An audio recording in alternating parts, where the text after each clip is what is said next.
Naiz irratian, bigarren kafea.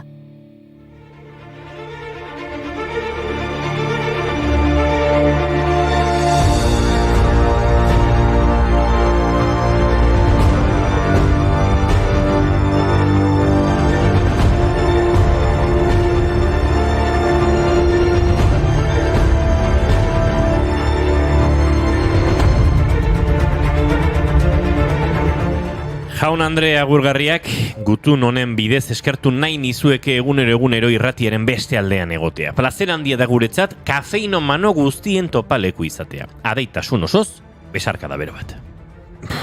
Transmediaren kontua hau eskutatik joan zaigu.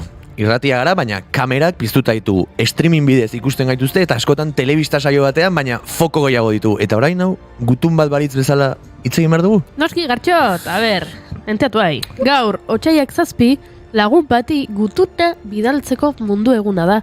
Nik ezin dut gehiago egun ofiziala hauekin benetan, Milaka kopia imprimatu ziren neguaren atetan geundelako eta ene osaba batek postale bat izkribatu zidan stop ene urte betetzea zelako stop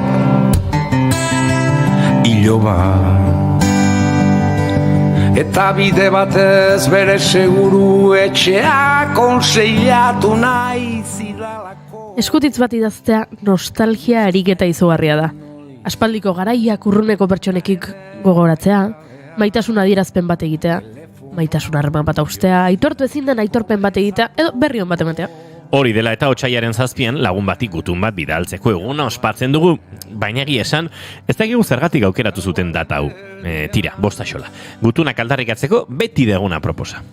Gutunak aldarrikatzeko edo gutun historikoak gogoratzeko Kenzazpiren kantuan Malenen aitatxok amatxori idatzitakoak, adibidez. Amatxonegar segi eskero Malkoz guztiaz daren gutunan Arkezingo du berriz irakurri Zenbat ta zenbat maite duguna,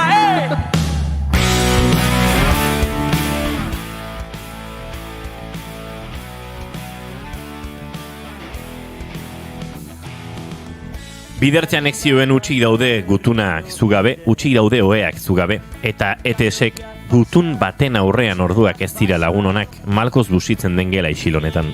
Eta Sergiek eguzki pusketak tangoen hitzak bidali gabeko gutunak eta apirila managuan aipatzen ditu. Zenbat gauza kontatu daitezkeen gutun batean, zenbat gauza hitz gutxirekin. Adibidez... Ekainako 27, 2002 urtean, aupa mutil, setan sabiz, azkenian idazten dautxut, aitortzen dut, alpertuta ibilina urteotan. Jakin dut, aita izango zara, zorionak, barri ona da hori. Hemen, betiko antzean, ez gara erraz aldatzekoak. Ia hurrengo gutune eskura emoten dutxudan.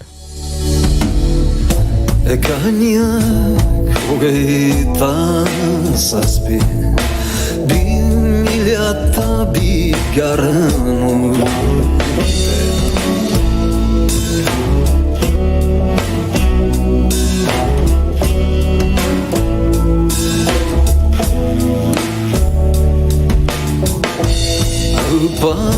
Mutil setan zaiz azkenian idazten da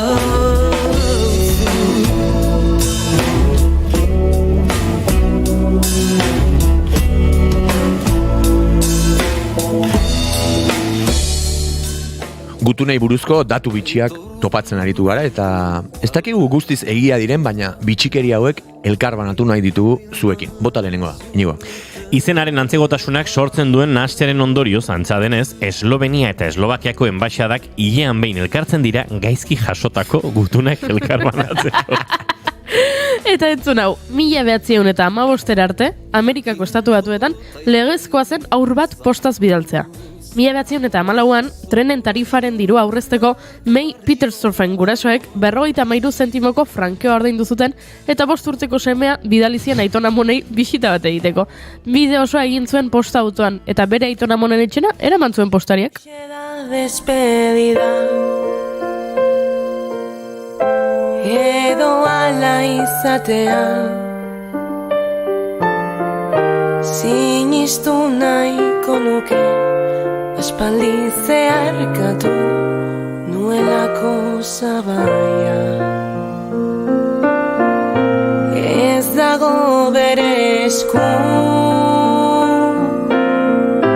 edo bai baina ez dakit nola.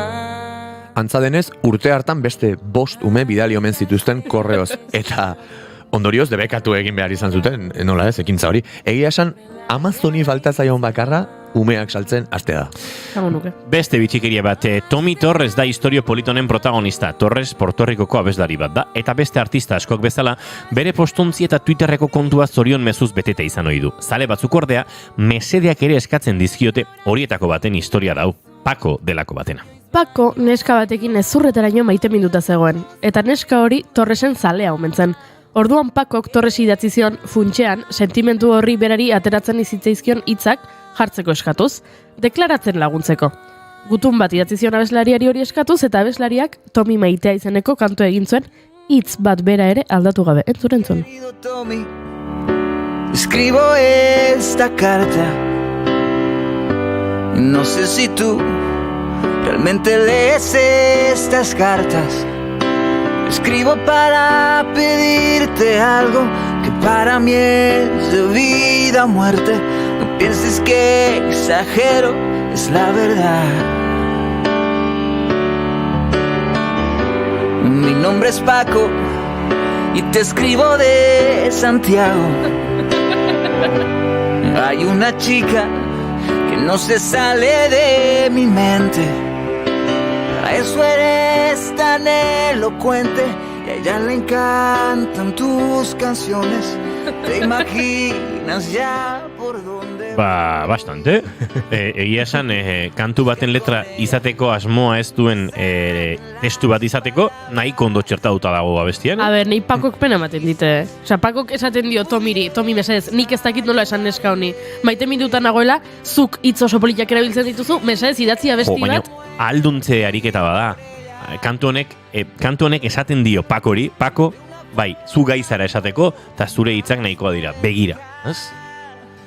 Ez dakit ba. que eso del romanticismo a mí no se me da.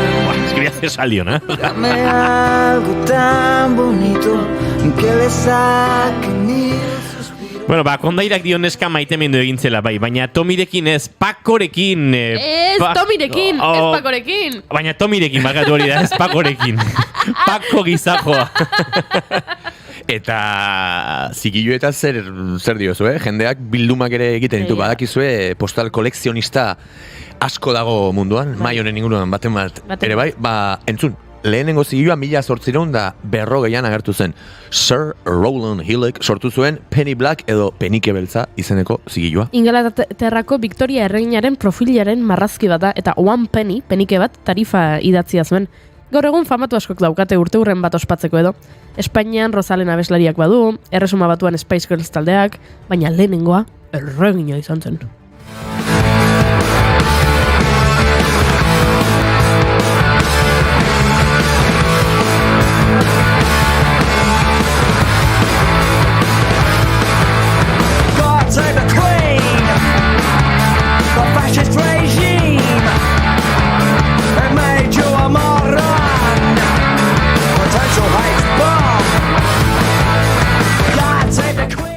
Eta, venga, datu festa bat, azkar batean, etxeko postontziak bizitza osoa hor daramatela diruditen horiek, 1962 arte, ez ziren jarri. Aurkitu den mezularitza zerbitzurik zaharrena, Egiptokoa da, Kristo horreko 2008 urtekoa. Eta munduan 5 milioi posta langile daude, eta 663.000 posta bulego baino gehiago. Con cartas que yo no repartí, con cartas que yo no repartí, con cartas que yo no repartí.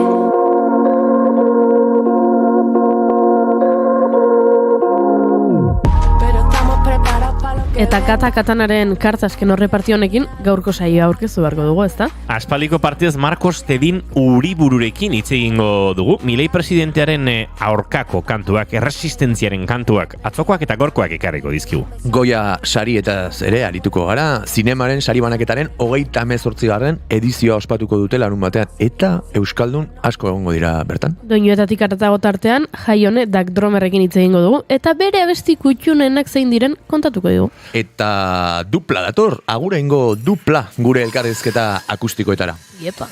Akaso duplarekin ronkola bat ere ekar lezakete. Otsaiak 7 ditu gaur eta asteazkena da, ongietorri guztioi bigarren kafera. Naiz irratian zarete.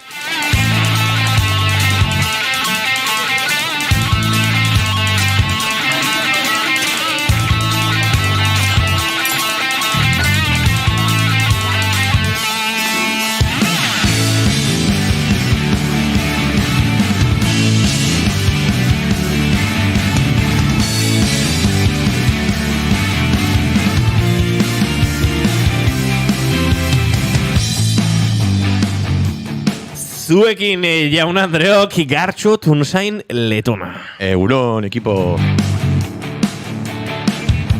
Zuekin jaun Andreok Goiuri ez eizar, handia? 5 minutu gehiago. Ez, venga, espailatu. Esnatu. Ez eskolara ez txekun nahi, ni 5 minutu gehiago lotan. Gauin la leche. Horrela ezagit saio bat egiterik badagoen, baina ezketan ari zaizuena Inigo Asensio Lurbide gaur goizean goiz jeiki da eta dagoeneko eguna luz ari zaio egiten. Gaur bigarren kafeak 719 garrana du, otsaileak 7, goizak 10 eta 18 minutu ondo pasata, gu hemen 3 urrengo 2 orduetan zuekin ere ondo pasatzeko asmotan. Ondo izan eta gozatu gurekin plazer baduzu, Bigarren kafean zarete, naiz irratian.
Goizeko 10 eta 20 eta gu maite duten tarteari heldu behar, Gartxo Tunsain Letona, zein azure maite duta? Nik gaur bizitako momentu bat ekarri nahi nuen, zen benetan parreari eustea kostatu zait. Gaur oso goizkekin naiz, kirola egiten aritu naiz ona etorri baino lehen. Eta hau ezagutuko ezue, gimnasioan egoten da, ez dakit nola esan, baina ohikoa edo onargarria dena baino soinu gehiago ateratzen duen jendea. Bai, ez? Perfil hori ezaguna. Orokorrean, barkatu. Orokorrean gizona, barkatu. Beti gizona, esango nuke. Zarata moto da? Bai, hori da.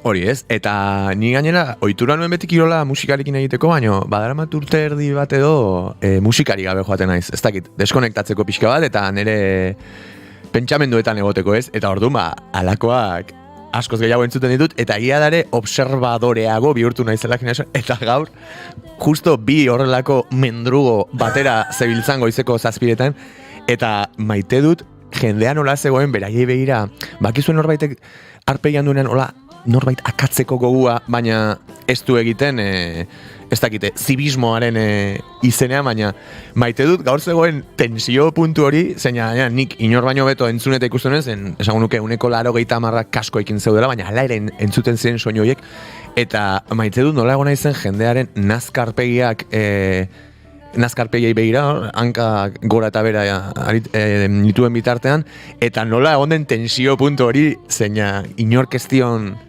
ezer esan bi tipoiei zer esango diezu, ez? Ez dituzu aldatuko, ez dakit zertan dabiltza, baina ez dakit oso egoera graziosoa izan da, eta gozatu kirolagin eta parra, eta pixkat barnea agujetekin etorri nez, baina parra egiteko agujetekin. Dana terapia, orduan. Dana terapia, bida.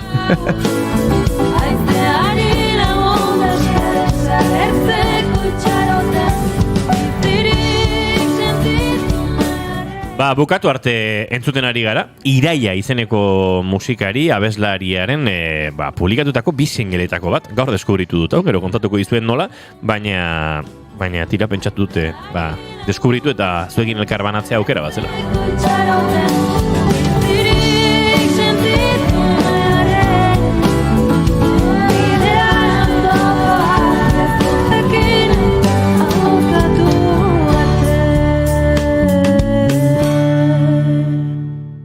Goizeko 10:23 egun maite duten tartean gara, Goiuri Ezeizarandia, zure maite duta eskatuko dizut segituan, baina hemen txatean ere badozkagu bixi gure entzule finenak, Gorkak egunon, zer modu zaudete?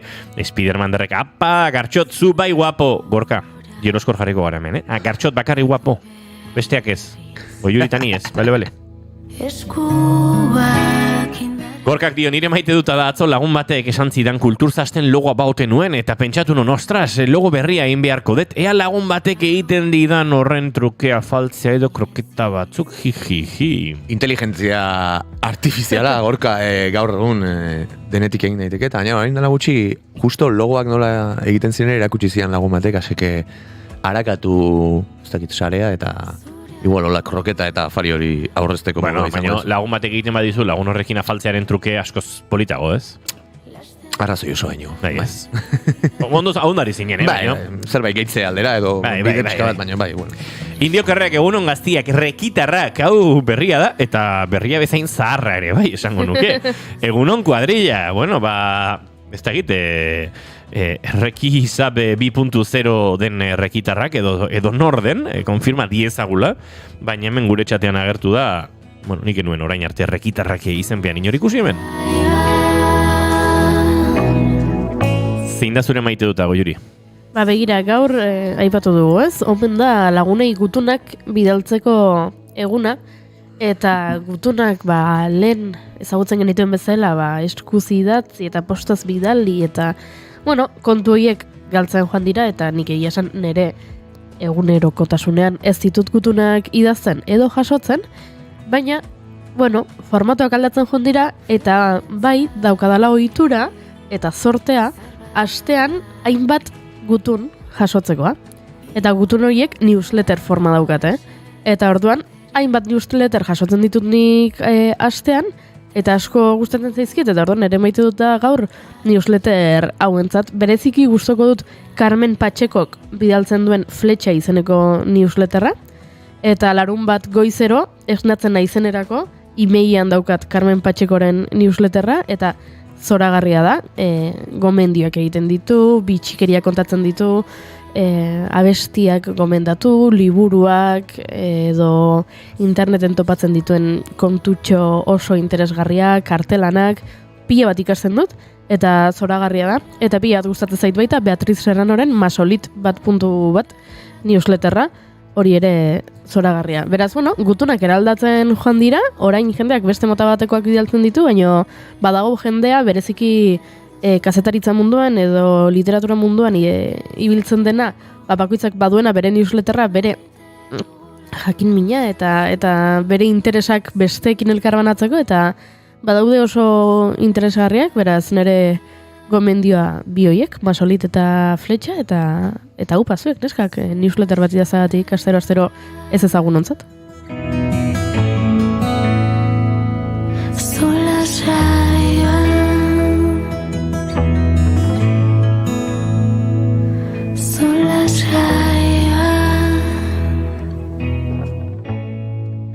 Nere maite duta Intza Unanoren Florentziatik entzuten dugun bitartean, gaur bertan abiatu dudan urteko olako mugarritxo horietako bati, hain zuzen ere, gaur hasi naiz klaseak ematen unibertsitatean berriro, bigarren lau hilabetean aritu nintzen joan den urtean, baita gaur ere, eta baita urten ere, esan nahi nuen. Eta tira, lehenengo klase izaten da, taldea ezagutu, ze ikasle dituzun, ze ikasle oraindik Erasmusean dabiltzan, oraindik ez diranak iritsi, eta hor deskubritu dut, nire ikasletako bat musikaria dela, eta diskoa, bi single publikatuta dituela, lehen entzun dugun iraia, baina hor deskubritu dut, beste hainbat pertsonen, bizitza zatitxo batzuk, gauzatxo batzuk kontatu dizkiogu elkarri, eta talde ondo jatorra, txikia, lehen urteko talde baino txikiagoa, eta horrek ere, beste modu batera lan egiteko aukera ematen du, ikusentzunezko produkzioaren inguruan gauza batzuk erakusten saiatzen naiz, eta egia esan, pozik, talde txiki eta jatorra dudalako, eta tira, bazen pixkate lehenengo egunaren saltza hori, eta gustora topatu dudanarekin.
Goizeko 10:29 minutu, terdiak izateko 10 segundu falta diren honetan, zuzenean zareten naiz irratian, eta gu bagoaz aurrera, maite duten tartea gainditu, eta segituan Imanol González Gurrutxagare gurera batuko da, hain zuzen ere, zinemaren giroan murgilduko garelako segituan zuokin.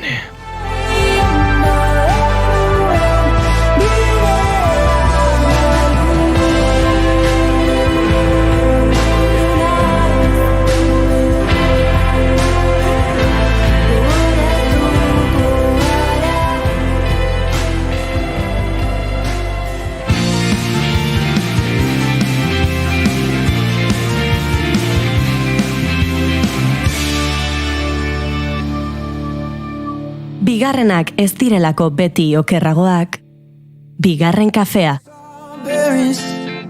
On a summer evening, and it sounds just like a song. I want more berries, and that summer feeling, it's so wonderful and warm. Breathe me in, breathe me out. I don't know if I could ever go without. I'm just thinking out loud. I don't know if I could ever go without. Watermelon sugar high, watermelon sugar high, watermelon sugar high, watermelon sugar high, watermelon sugar high. Galdera badaukat. Bai, zina. A ber, pentsatzen dut Harry Styles entzuten ari garela, zinema zarituko garelako, bai. Goya sariak larun batean direlako, euskal ordezkaritza txukuna egongo delako Goya sarietan, nire galdera da. Orduan, zergatik ez dugu Harry Stylesen zinema, eta jarri dugu Harry Stylesen alua jatari buruzkoa bestia. Ba, Harry Stylesen zinema bakarrik jartzen dugulako, Donostiako zinemaldian, eta astelenetako zine telesail tertuliari hasiera emateko. Eta hau ez da astelenetako zine eta telesaien tertulia. Hau Goya sari buruzko tartea da. Eta orduan pentsatu dut, zinema espada zein, aluari jateari buruzko hau. Oso no. Bai, nik ez nekien horren inguruan... Bai. Ezin diot hau galdetu beste igo juri, bueno, bai, galde dezaket, alegia. Alua jaten aritu zarete, edo alea jaten ari zatzeizuela aritu zarete pelikula bat ikusten zenuten bitartean?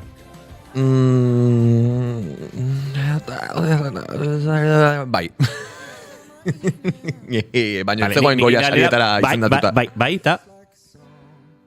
Goiuri? Egunon Imanol González Gurutxaga, ongi etorri.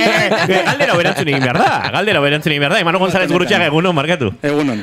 Ui, saturauta dago mikro. Egunon, efektuekin etorri da Imanol. Etorri da, bere look horrekin, bai, zinema bere estetika horrekin. Oso ondo Imanol. Eta oso ondo Harry Styles, eta oso ondo zuek. Alua jan eta zinea, galdera. Aluzinajea. Hori da baietz.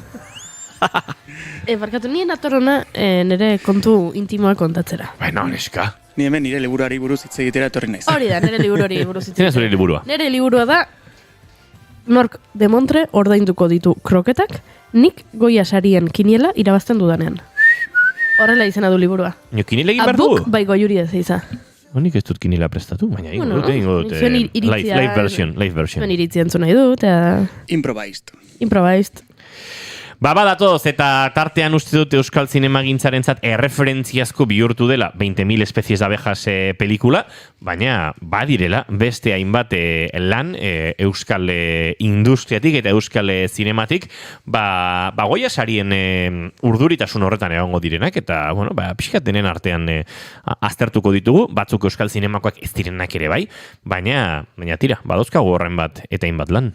Noski baiet, ipatu bezala 20.000 especies de abejas, da Estibaliz Urresolaren filma izendapen gehien jaso dituena Goya sarien 38. edizio ontarako, ze guztira 15 sari irabazteko hautagaia da Laudio Arzu hor barkatu, ni igual kasuntan hemen espertoen hartan ez jakien ez, baina 15 izendapen jaso ditu, zenbat da topea, hau da egon zaitezke izendatuta gauzak guztietara? Ez dago mugarik eta 15 baino sail gehiago dira. Egia da ezin duzula egon animazioan eta animaziotik kanpo. Eta film labur eta film luze. Eta ezin duzula... que guapo gozan hori. Pelikula latinoamerikar honen eta espainiar honen. Bai, baina hori esan nahi dut, logistikaren baitan zenbaden uste dut 17 direla, Meta-universora joan gabe 17 izango dira. Bale, ez kuriosia neukan, barkatu. Lehenguan aipatu genuen, eta oraintxe buruti joan zait, baina... bueno, begiratuko dugu. Bainoski. Opera prima bezala uste dut, marka guztiak gautxi dituela 20.000 espeziesek, hori horrela da, ezta? Eta uste dut, badaudela... Bai, eske dauzka. Film honenaren sarirako izendatuta dago. Zuzendari berri honenaren sarirako...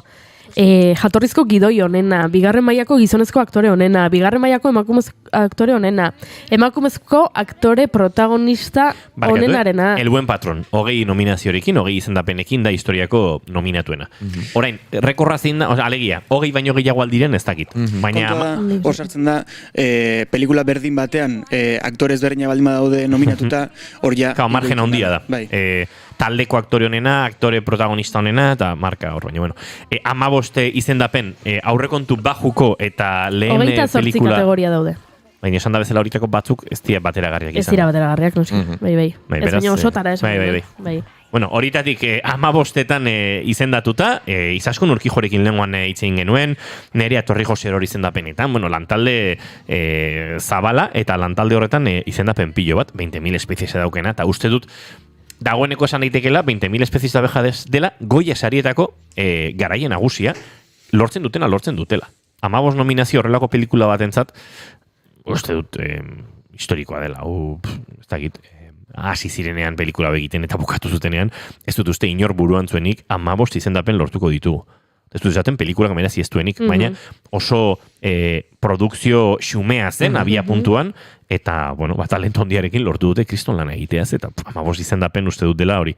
Espero ez duten zerbait. Bueno, esan duzu garaie iritsiko dela Goya sarietara, gertatzen dela ere, ze egia da, garaie dagoeneko badela, Malagako jaialdian bi sari jaso ditu, Berlineko nazioarteko jaialdian irabazi zuen Sofia Oterok interpretazio onenaren saria, Gaudi sarietan hainbat sari, Forke sarietan beste hainbat, Feroz sarietan beste hainbat, sari ugari jasotakoa da. Estibaliz Urresolari galdetu beharko diogu nun jarri behar dituen sari hauek. Ze Goiak diotenez, nik ez dut inoiz auki esku artean Goia bat, baina asko pixatzea omen du. Oso pixua da, nik uki dut, ez dut irabazi, baina uki dut. Goia sari bat edukizu eskutan? Eta entzaiatu duzu Goiarekin zer esango zenukeen irabazizkero? Ez. Duki nuen momentu batean. Zertarako daukazu Goia bat eskuan, ez balin bada, zure aktore ametsak egi bihurtzeko. Ja, ez daukat aktore ametxik. Igual gehiago zuzendari ametsak edo, baino aktore ametsa. Aktore zen adibidezela. Ni beti pentsatuet olako sari bat irabaztean, o Grammy olako bat, guai izango zala, autokonfiantzarik eta bat, eta humiltasunetik, baino bazan garaia olako zerbait bota eta ospaitea bezala ez, beti emozio puntu hori badaude espitxoso ederrak, eta nizalean ez, baina ulertzen diazu ez, hola junta, humore puntu bat, eta, bueno, bazan garaia, hola, ez txulo bezala, baina beti, nik ez dakat prestatuta, baina beti olako zerbait esango nuen ustea dakat, ezakit. Nik esan sari bat sortuko nuke, esker itzaldi onenaren saria. Speech onenaren Goya, Grammy, Oscar edo dena delakoa. Ze badaude oso ederrak poesia askorekin egindakoak, Viola Davisek urrezko goloba bat irabazi zuenean bururek ekarri zuen gogora, nola, bai berak irabazi zuela, baina norbaitek emakume beltz bati aukera eman ziolako, eta bestela ezinezkoa dela hori irabaztea, eta falta direla paperak emakume beltzentzako. Eta gero badaude beste batzuk, Miley Cyrusek igandean Grammietan egindakoa, esanez, uste dut ez dudala inora azten, aztu dudan goza bakarra kuleroak dira. Hori ere, hori balizko sari hortarako hautagai nagusi. Txalotzekoa da, edo Jay-Zik igandean esan zuena, juntzela bera sari bat irabaztea, eta esan zuela, bueno, sari hau, iritzietan oinarritzen da, musikaren inguruko iritzietan oinarritzen da, epet daukazue emakume bat historiako Grammy gehien jaso dituena, eta bere emaztea, Beyoncé, eta ez du sekula irabazi urteko disko honenarena, horrek ez dauka zentzurik. Zuetako asko etxera joango zarete pentsatuz, timatu egin didate, lapurtu egin didate, nik merezi nuen saria, eta agian egia izango da, baina zuetako asko ketzen duten izendapena merezi. Boom! Nun ikusi? Jay-Z, ez dakit ere ikusi dezuen, baina gomendatzen dizuet, Will Ferrell aktore humoristak, badauka sari bat ematen diote, horrela ez, humorearen edo komedia eta zeak, eta gomendatzen dizuet, hartzen du eta erortzen zaio saria eta 1000 pusketatan puskatzen da, eta tipa hor sartzen da, egiten du olako sketch moduko bat, hau zainduko dut, inoiz ez bezala pegatzen ditu bitartan, eta benetan espitxa bera da, alako, ez dakit, gag bat bezala bere emaztea ikusten da hor, parrari eutxi ezin da, eta gomendatzen dizuet. Hori ere sartuko da, ikusiko duzu zure espitx gogok honetan goi. Estibaliz Urresolak zer esaten duen, sarire matera ematen duenean, ze 15 agian ez dizu irabaziko, baina batzuk eramango ditu. Etxera, zalantza izpirik gabe. Eta pena da, leno Sofia Otero aipatu duzu, 20.000 espezies abejaseko protagonista, eta saria, lehenengo saria jaso zuen berak, ez? 20.000 espezies abejasen ibilbidearen lehen sari hori Berlinen, baina ezin du hautagaitzarik izan, Goya sariak 16 urtetik zaharrentzako gorakoentzako direlako. Garai batean ustet Juanjo Ballestak irabazi zuela oso gazte zenean, eta Andoni Erburuk, Montxo Armonderi zen La lengua de las mariposas, Secretos del Corazón.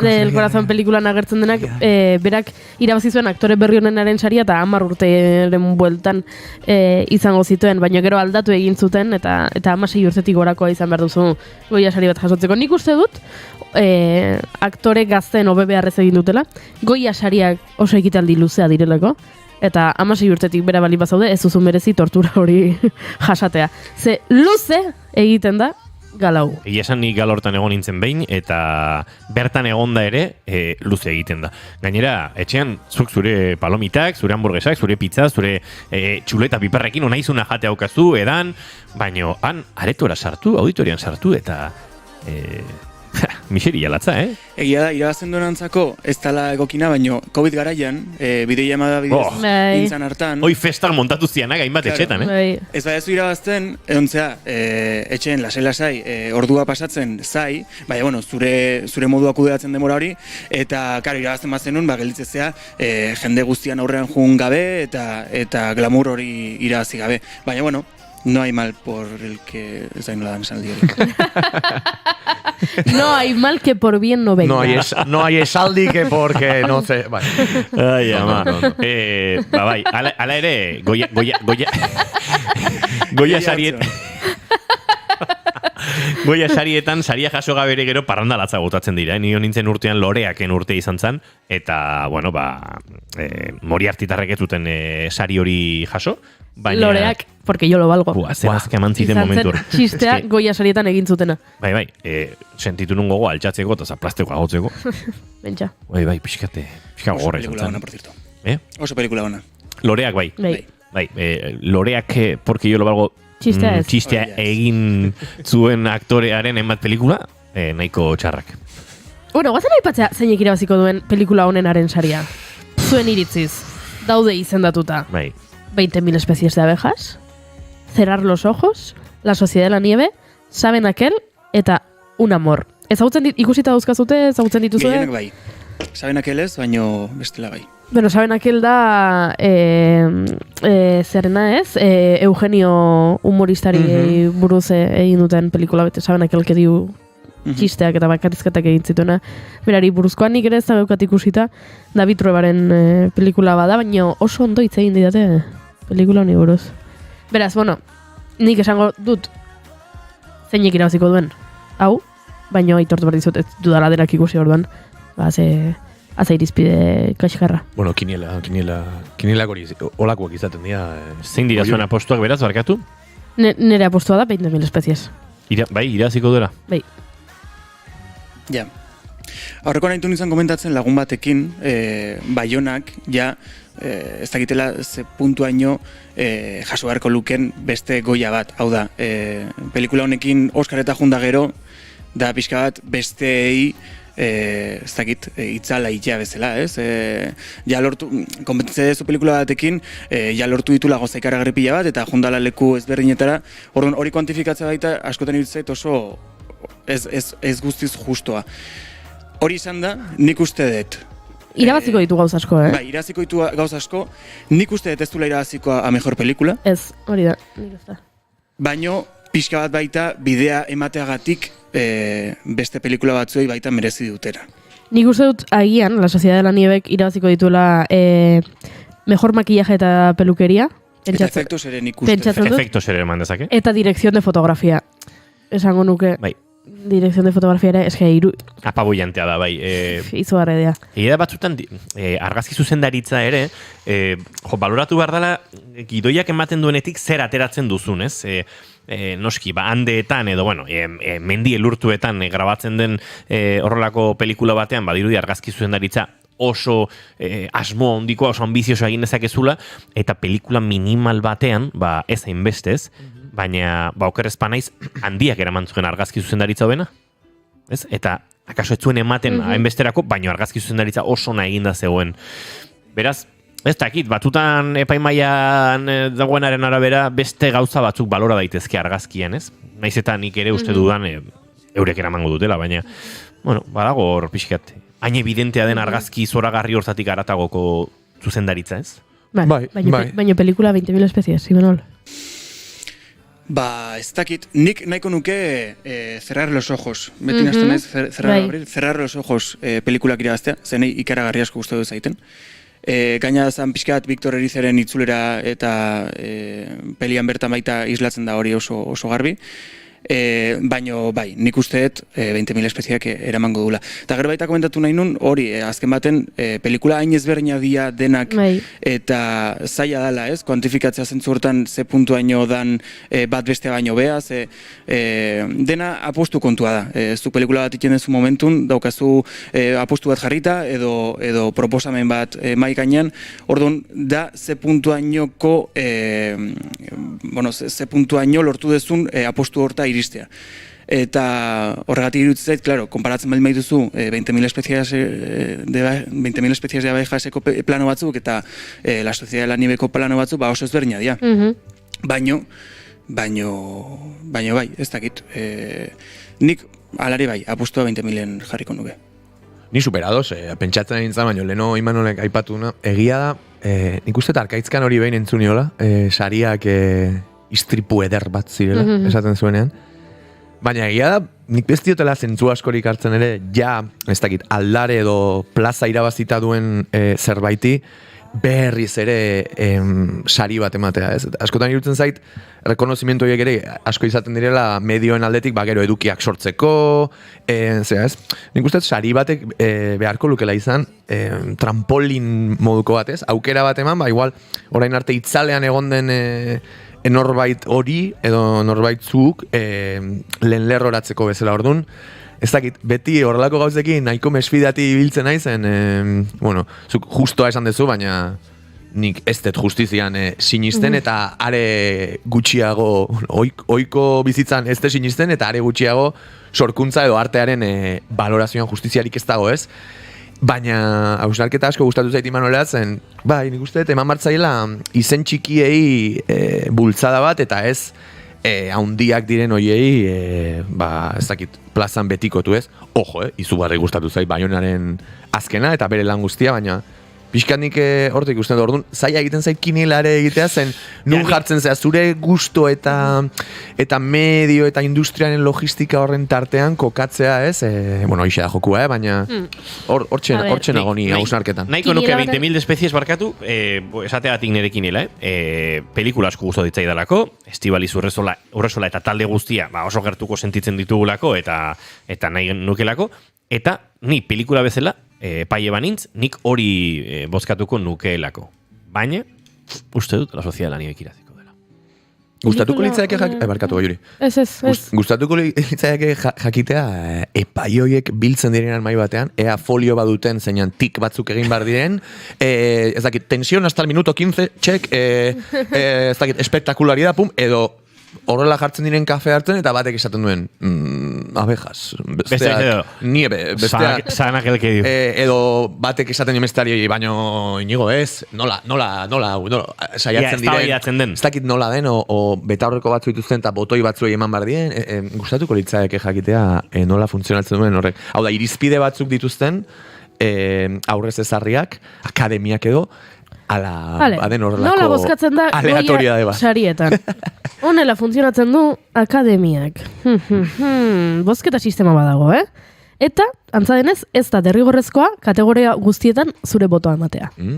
Ez hori nahiko ondo dago, agian, pertsona batek asko daki makillaje eta jatziteri buruz, baina ez du zertan jakin animazioaren inguruan.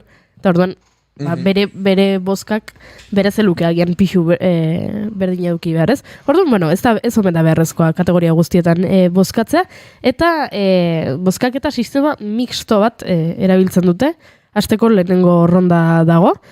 A ber, nolakoa den. Bitartean komentatu zerbait, ben ikusi behar dudalako. Bueno, ari garela oso 20.000 espezies de abejas giroan gartxot, baina badauzkagu hainbat euskal izendapen larumatiko goia sarietarako. Nolabait, pelikula honenaren sari handi horretatik aratago, 15 nominazio horitatik aratago, batzuk 15 nominazio horien artean, esaterako Patricia López Arnaizek neretzako aterako du berriro goia saria, hori nerekin ilan ere bai, uste dut bigarrena lortuko duela, baina badauzkagula beste, hain ezagunak ez diren sari batzuk ere gartxot sari banak eta horretan. Egia esan 20.000 espezies de abejas, ez dakit, delantero zentrua, o gol gehien sartzeko aukera dun luzemetraia da, baina hor dauzkagu ere Upon Entry, El sueño de la sultana, Una vida no tan simple, eta La ermita. Eta film laburretan ere To Bird or Not to Bird, asko gustatu zait Hitzjoko, ez da? Hitzjokoaren goia honenari hitzjoko honenari goia saria emango nioke, eta beste film laburra ere, txontxongiloa izeneko hemen dauzkat, ez dakit denak botako ditudan, baina Aponentrik adibidez, Alberto Amanentzat aktore protagonista honenaren izendapena du, zuzendari berri honenarena eta jatorrizko gidoi honenarena ere bai, Una vida no tan simplek ere jatorrizko gidoi honenaren izendapena jaso du, eta, bueno, zerrenda honetan ere sartu behar dira animaziozko film honenaren izendapena duen El sueño de la sultana, aipatu dizuedan bezala, eta, bueno, hemen lista luzea nik, onartu behar dut, aurten nahiko despistatuta ibili naizela, lengoan pentsatzen nuen atzeratu xamar ezoten abilen atera diren pelikula guztiak, eta lan karga haundia daukat denak ikusi eta baloratzeko, baina, bueno, orain, ez dakit, aitzakia bezala ere Goya sariak hartuko ditut, pilak jarri, eta azken aldian, beti, musikaren, ez dakit, nobedade, eta horrelakotan, askoz pendienteago nago, baina egia, badudala zer ikusi eta zer gozatu. Badukat, Un amor ikusteko gogo berezia, izan ere, liburua irakurri nuen, eta izugarri gustatu zitzaidan, eta hor pendiente daukat, baina beti kuriosidadea sortzen zait, liburu bat pantailara nola eramateko prozesu horretan, eta hor badukat, ez dakit, gogo berezi bat hori ikusteko. Badago beste lan bat, eta niri bereziki gustatu ditzaidana, uste dut Imanole gomendatuta izan zela, eta da Las chicas están bien, Itxaso Arana eta Faiarraren lana, eta zuzendari gazte honenaren berri honenaren sarirako izendatuta, baina hor ere badago nik uste oso lan nabarmen bat, eta benetan, bueno, aktoralki eta zuzendaritza aldetik, Imanol, oso pelikula sendua.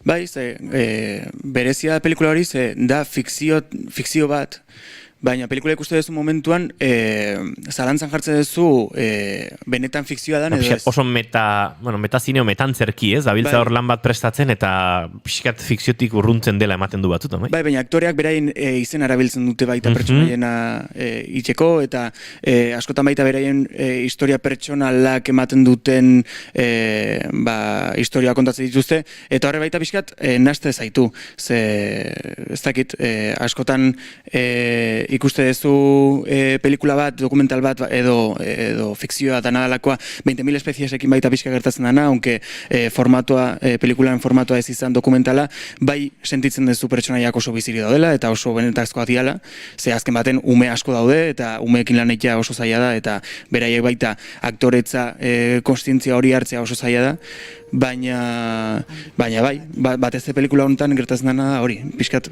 momentu duzten esate dezula, hau benetan gertatu zen, ez, fikzionatuta dago, ez? Bai, Las chicas están bien pelikulari buruz ari gara, oso gomendagarria, eta nik askotan filmin plataforman esaterako, duela gutxi txalotu dute Katalunian, zinema katalanari, edo katalaneraz eginako zinemari ematen dien babesagatik, Euskal Zinemak ere katalogo sendoak ditu bertan, nik tarteka jartzen dut, ez, kolekzioetan Goya sariek, eta Goya saritara izendatuta izan diren pelikulak ikusteko aukera duzu atzera begira pixaldeno gartxoteke aipatzu zen hortatik, ez da, batzutan, eskapatu zaizkizu oso pelikula honak duela 7 urtekoak, eta zer ikusi ez dakidanean, batzutan Goya sarien izendapen horiek edo Goya kolekzio horiek baliatzen ditut hortarako. Ari gara ikusten streamingez jarraitzen gaituzuenok, eta entzuten gaituzuenok entzuten ari zarete, El sueño de la sultana. Hemen ere, animaziozko film honenaren sarirako izendapenak, eta ez dakit, hau favorito ikusten duzuen. Ostra, nik ez ikusten ez pintoia dakan, El sueño de la sultana ari zarete zinemaldian ikusi nuen, eta asko gustatu zitzaidan, beraz, gauzat aitzotzu berdut, kategoria honetako besteak ez ditu dala ikusi, eta orduan, nik esango nukela, ziur irabaziko duela El sueño de la sultanak, niri asko gustatu zitzaidalako, ez ditut besteak ikusi, orduan ezin esan, ez da egiten maila altuagoa edo baxuagoan, edo, nola katalogatuko nituzken. Beraz, niretzat irabazle argia El sueño de la sultana oso ederra delako. Oso ederra da, gauza gertatzen da, animaziozko sarien izendapen horietan, urte batzutan nahiko garbi egondan nork irabaziko zuen. Nahiko sekzio aurrikusgarria da. Baina aurten esan nuke badagoela hola sondeotan edo, bueno, jendearen iritzietan dispararon al pianistarekin pixka bat zalantza, ez? Oso lan ezberdina da, oso animazio mota ezberdina, esan daiteke animazio mota heldua nuke erabili nahiko, baino animazioa ez den estetikatik gertuago dagoen animazio mota bat, eta hor, ez dakit, Fernando Truebaren lan honetan badagoela El sueño de la sultanarekin oso bi animazio desberdin, eta biek beste hiruren baimenarekin, Jane los monstruos, momias eta robot dreamsekin, badagoela hor pixkate leia. Gartxot, zure ametsak zabultzu behar ditut. Txoa. Noizbait zinemaren noizbait zinemaren akademiako kide bazara, jakintzazu ez direla elkartzen mai baten bueltan erabakitzeko zola altuan ez dute argudiatzen. Ez, kontua da etxera bidaltzen dizutela horritxo bat. Kidei, ez? Akademiako kide direnei, kide mota asko daude, bazkide mota asko daude, batzuk ohorezkoak, batzuk numerariok, ez dakize, izendunak, tal. Eta xente dira gainea. Asko dira, eta baino denek ez dute bozkatzeko aukera.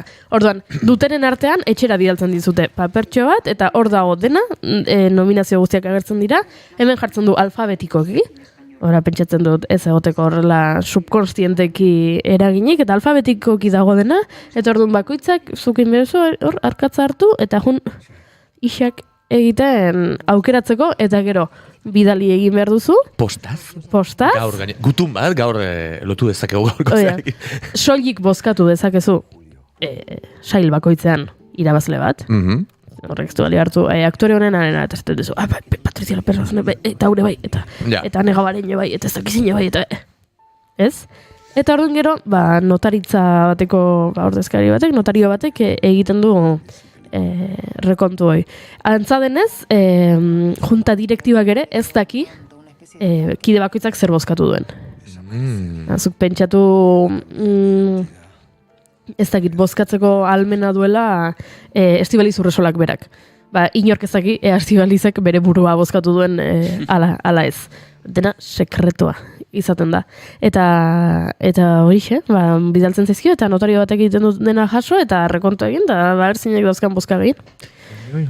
Así que ez da baidatzearena, denak elkarrekin hola, negri hau ez hau gobea, ez da gertatzen.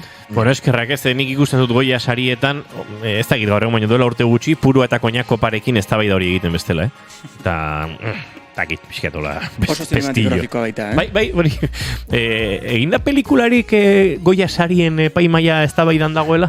Esan nuke ez. Ez da? Nik galdetu nahi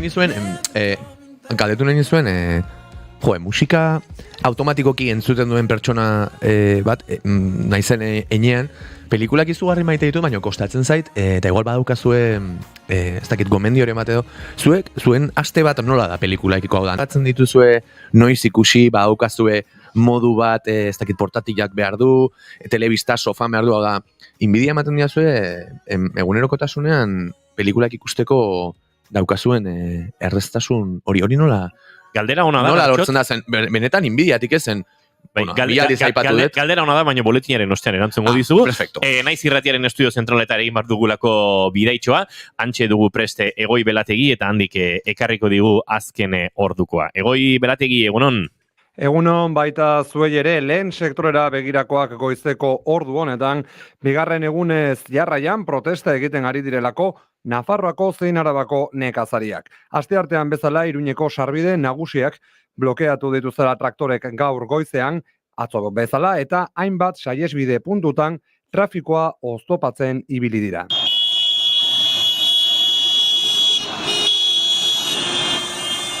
Tira Gasteizen goizeko 10 jarri dute hitzordu nagusia, Buesarenatik abiatu dira traktoreak, eta Jaurlaritzara helduko dira eguerdiko 12:30 aldera. Arratsaldean berriz supermerkatu handien inguruan ikusiko ditugu berriz ere, eta goizeko ordu honetarako deituta zuten baita ere Enex eta Enba sindikatuek prentsaurrekoa ostiralean Bilbon egingo duten, traktoradaren ingurukoak aipatzeko, aurreratzen dizuegu, gu ere bertan izango garela Bilboko traktorada horretan, baina ezue, asko dira bai Euskal nekazariek kezkatzeko dituzten arrazoiak, Horren ondorioz ari gara ikusten egunotan bai 11 protesta eta indar erakustaldi. Baina protesta eta aldarrikapenak egiteko 11 modu daude, eta bertsoek ere horretarako balio dute. Herri gorakoen bidez lortu dugu nekazarien egoera zaila ezin hobe irudikatzen duen bertso hau. Bidera atera dira gaur 11 traktore, baina otsaileko eguzkipean 11 nekazari ere.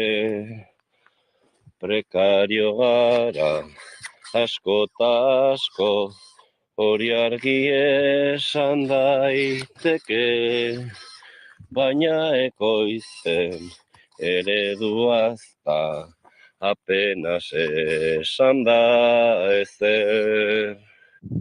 Kampo kongarri pestizidata makineria handia, beharrezkoak bihurtu dira baratzan da mastian, diru goxaiez bizitzari bai, zaindu lurra ta nekazaria, elikadura buruia betza herriaren aldarria. Mastiak garbitzen ari zirela egin dutela honako grabazioa, umorea behintzat ez zaiela falta. Esandakoa, Iruñerriko zenbait saihesbidetan ibili direla orain arte, egoeraneko dinamikoa da, ezin esan zehazki zein den egoera puntuka une honetan, bai ordea, buesarenatik abiatu direla eta dagoeneko gutxinaka ari direla Gasteizko iparraldetik, hiribururantz barneratzen Euskal laborariak, gainerakoan errepidetan, aparteko gora berarik ez dugula dio trafiko zuzendaritzak, hementxe utziko dugu beraz, eta eguerdiko 12etan berriz ere topo egingo dugula informazioaren ariaren 2. edizioan, gero artean. Eskerrik asko Baigoi Belategi, aurrera jarraituko du eta Gartxotek bota duen galdera hori erantzun beharko dugu. Nola antolatzen garen gu pelikulak ikusteko eta nola ikusten ditugun. Imanol, benga, zuasi. Hemendik izan barra dauket, lehen pixkat, hau gurutu zaiteran zutea, baina ez dakit oso bat dijoan, baina nik pelikula bakarrik ikuste ditut, edo zinen, edo ordenagailuan. Telebistan inoiz ez. Orduan, igual, lanen nahi baldima naiz edo momentu hortan ordenagailuan baldima nao, okurritzen baldima zait pelikula bat ikustea, Netflix edo zein plataforma irikitzen dut eta ikusten dut. Baina hori, jarri, ikusi, eta... Baina eske daukazuen jakinduriari begira, astean, 3-4 edo ikusten dituzu gutxi. Bueno, ja batzuk adimat daukegu, eta urte asko atzetik, eta... Inigo eta zaitzea, edo... Nik egia esan, badaude garaiak asko ikusten dituenak, azken aldian asko ikusten nabil, eta garaiak bater ikusten ez ditudan. Ja.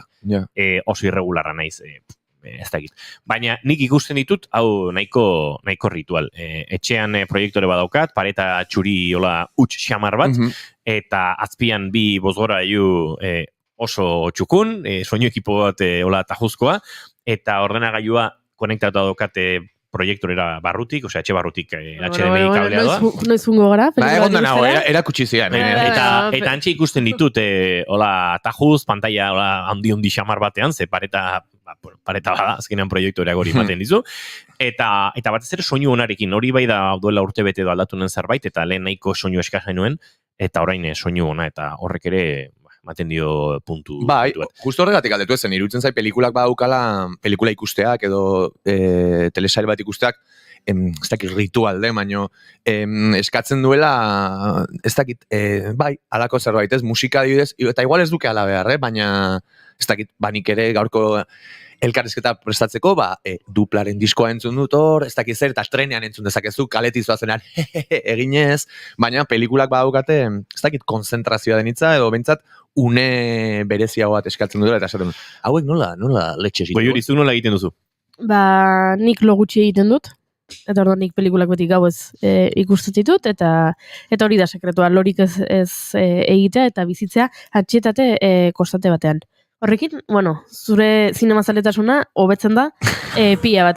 Aste honetan, Greta Gerwignek Barbie pelikulako zuzendariak esan du, berak aldarrikatu nahi zituela goizetan pelikulak ikustaren kontu hau. Goizeko zinematako ekitaldia, berak esaten zuen. Joaten zara goizeko 10:00etako zinema saiora, pelikula bat ikusten duzu, eta gero, irtetzen zara kalera, bazkaltzera joaten zara, eta bazkal aurretik dagoeneko bizitza aldatu zaizu. Ez dakit denbora daukaun, baina nik unibertsitate garaitan neukan lagun bat, goizeko 6etan esnatzen zala pelikulak ikusteko, ze beak egunero ikusi hartzitun 3 pelikula. Nik zinemalien egiten dut hori. Goizeko 6etan, eta entrevista fresko. Goizeko 10:00 badatore esti urresola, eta 20.000 espezies da behaz daukat, hola, estia dariola orain diken. June Hormatetek esan du, Harry Potterren soinu banda politia, Harry Potterrek soinu banda polita du altaboz horietatik entzuteko. Bai, esan altaboz horietatik den entzuten da eder, eta baita azken orduetan entzuteko aukera izan dugun duplaren lan berria. Eta zergatik diogu hau dagoeneko duplatarrak gurean direlako, eta oraintxe, doinuetatik aratago tartean Jaione Dakdromerren podcasta entzungo dugulako, gartxotekin osatutako kantuen gomendio sorta, eta bagoaz segituan, soinu proba lanetan hastera, eta duplatarrekin entrevista akustikoa persatzera. Imanol, eskerrik asko. Kamara hartu barduzu, ezta? Bai. Bagoaz aurren entzule.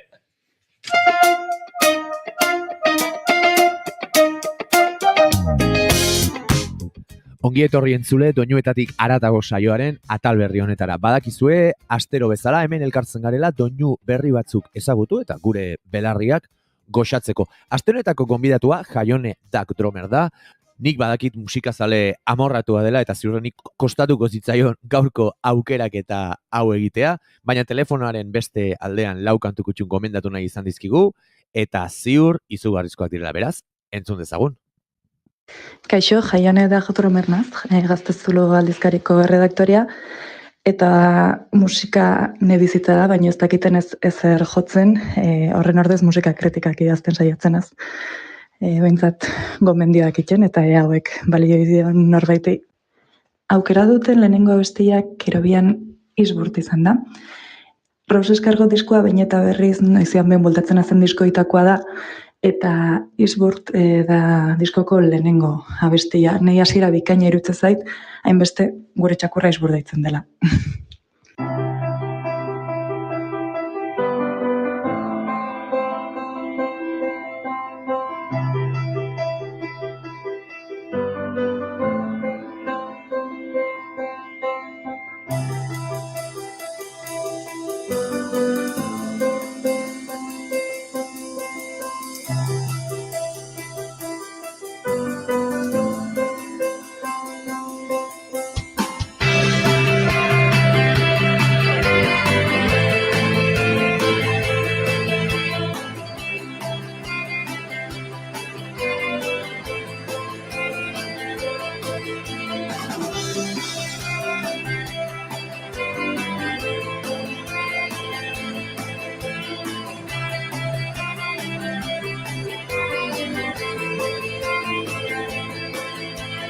Bizi berria eraiki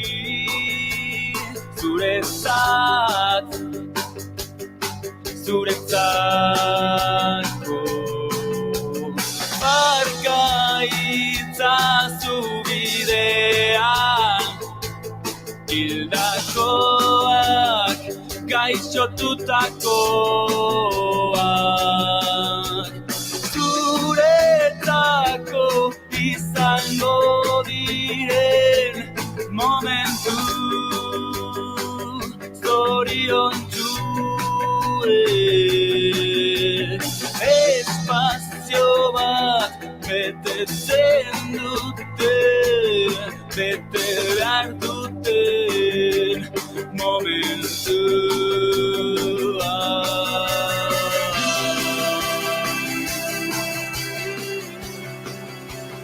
zuretzat diren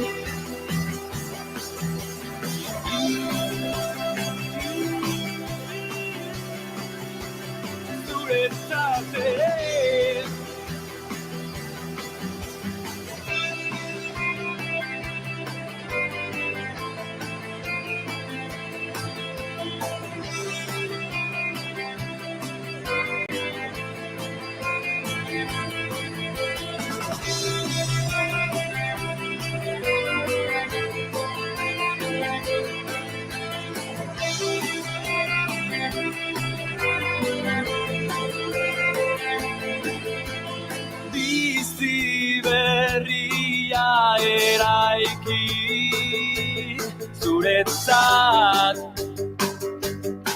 zuretzako barka itzazu bidean hildakoak gaixotutakoak zuretzako izango diren momentu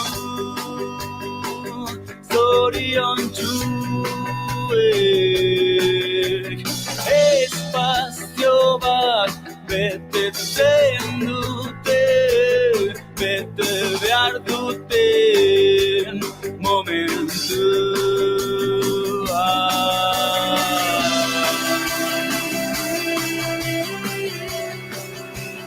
Zuretzat diren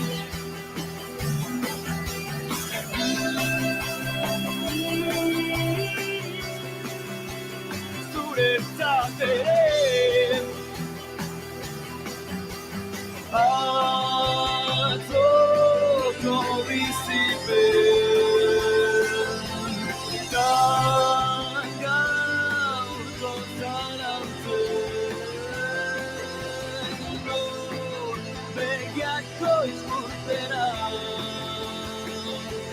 bultzatuko zaituzte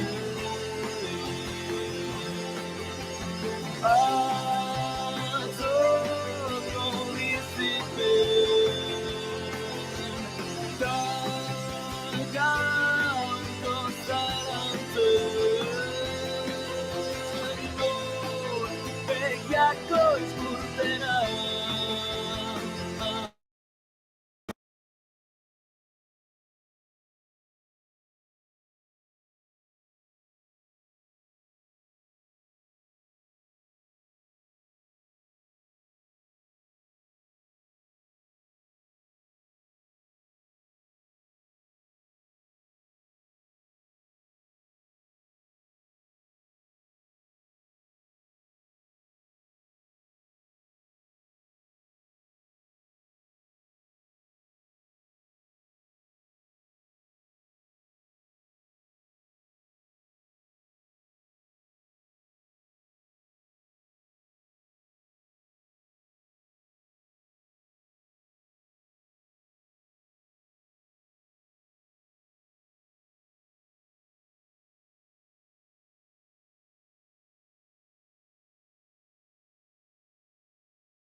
Sexu brutala, dena ondolnego kurtan Gizozu egin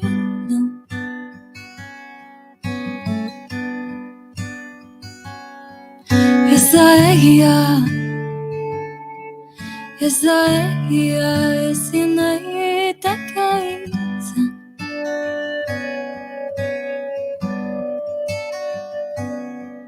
Ez da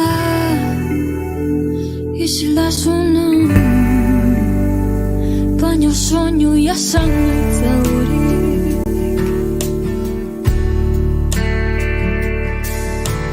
Ze sufritu ote duen hemen ez egotea erabaki duena leporaino egote hori ezin zaion leporatu biziari bertzeri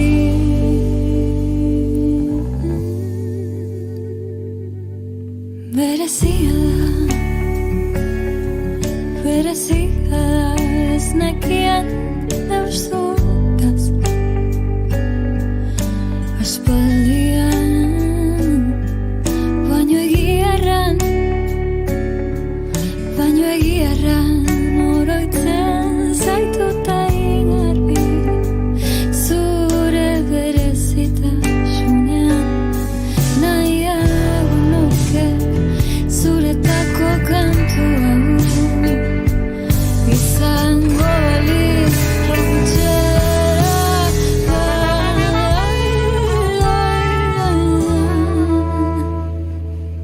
baina utziko dugu aurrera gorako.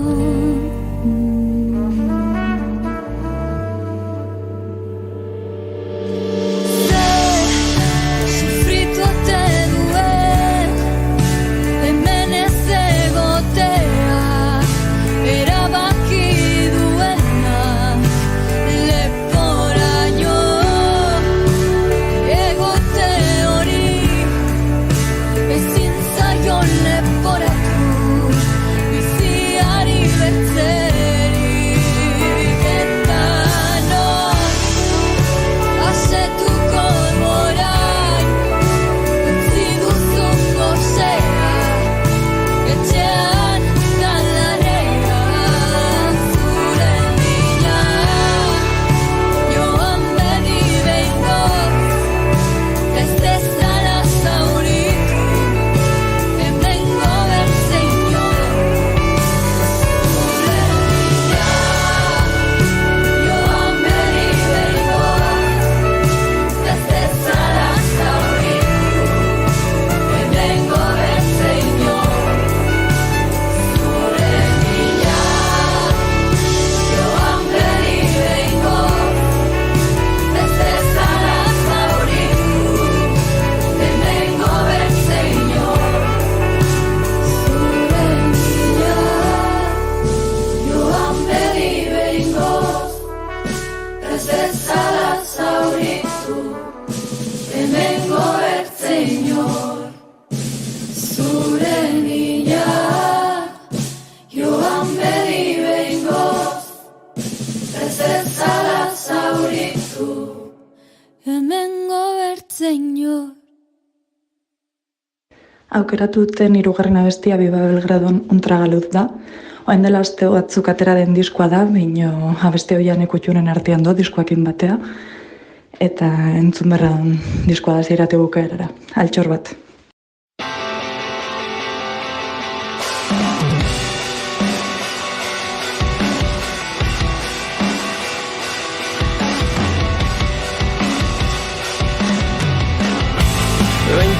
Formas de acordarme de ti, me acribillan desde las esquinas de mi habitación, mientras que me agarro al derecho a la contradicción.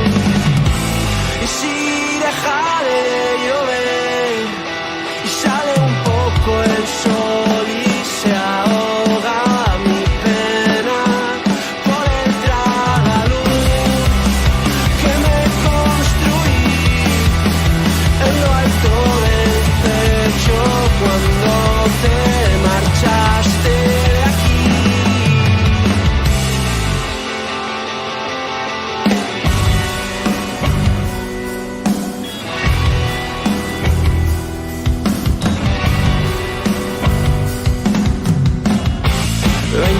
Formas de acordarme de ti, francotireando en los rincones de mi habitación, mientras que me agarro al derecho a la contradicción. Y si deja de llover y sale un poco el sol y se ahoga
aukeratu duten laugarren abestia, Sufjan Stevensen, Should Have Known Better. Abestia hau aukeratu dut, baina Carrion Lowell diskoko beste dozein aukeratu nezakeen. Abeste guztiak bikaina dira, eta disko bazaldu zen justo nebizitzako garai nahiko ilun batean, eta ordutikan lagundu dit, eta neko itxunen artean dut. Mila esker zure gomendioegatik, Jaione, eta egia esan gaur inoiz baino gehiago bi bazuzen aukeratu dituzun lau abestiak nik pertsonalki izugarri maite ditut ere bai, eta espero dut entzuleak ere ezagutze espazituen somatuko dituela benetan diren altxor hori bezala. Beraz, eskerrik asko Jaione, eta bagoaz urrengo astera arte Sufjan Stevensen Should Have Known Better abestiarekin. Aio!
Amaikak eta 25 minutu entzule, zuek Jaione Dak Dromerrekin gartxote gozatu duen doinuetatik garatagoa entzuten zenuten bitartean, guk duplatarrak entzun ditugu hemen giro akustikoan, eta segituan aurkeztuko dizuegu gure entrevista akustikoetan.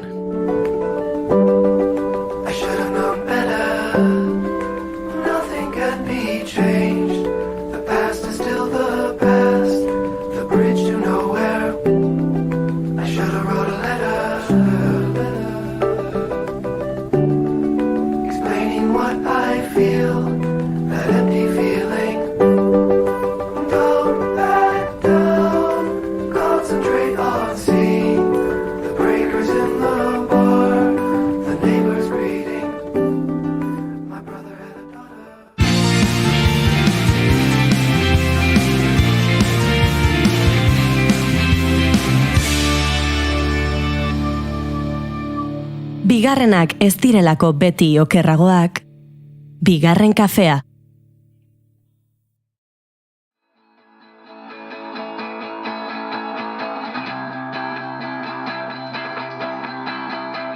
Originala zerbait, kopiaren kopia, otra bazlozia. Zutu tatuaje bera, tatuatuko dut.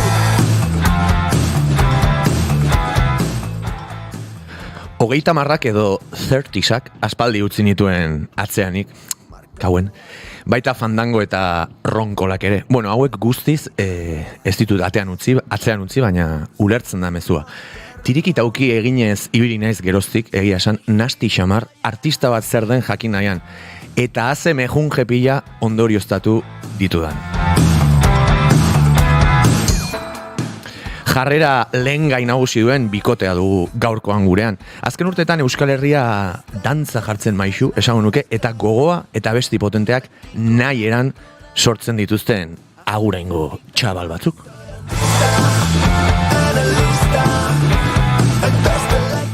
Otxaportillon ez badira ziurrenik estudioan aurkituko dituzue dantzalekua hankaz gora jarriko duen urrengo doinua prestatzen. Bai.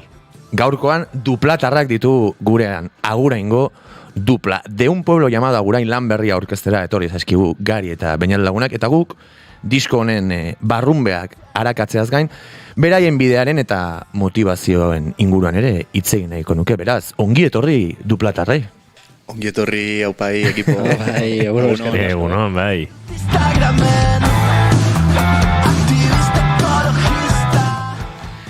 Bueno, beritz ere ongi etorri, Gari eta Beñat behatzi abestiz osatutako De un pueblo llamado Agurain lan berria aurkezten duzue gaur, eskerrik asko gure gonbita onartzagatik eta gurera bigarren kafea hartzera etortzeagatik.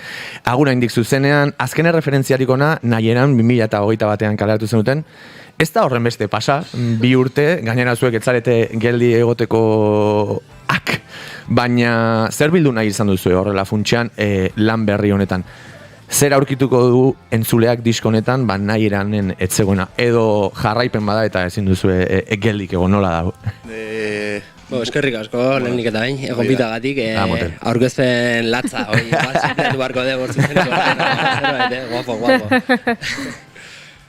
Eta diskoaren inguruan, asko jo izan dugu azken 2 urte hauetan, eta diskoa jotzen genuen bitartean egin dugu, eta hasieratik premisa izan zen, entzuteko eta abesteko disko bat egitea. Hau da,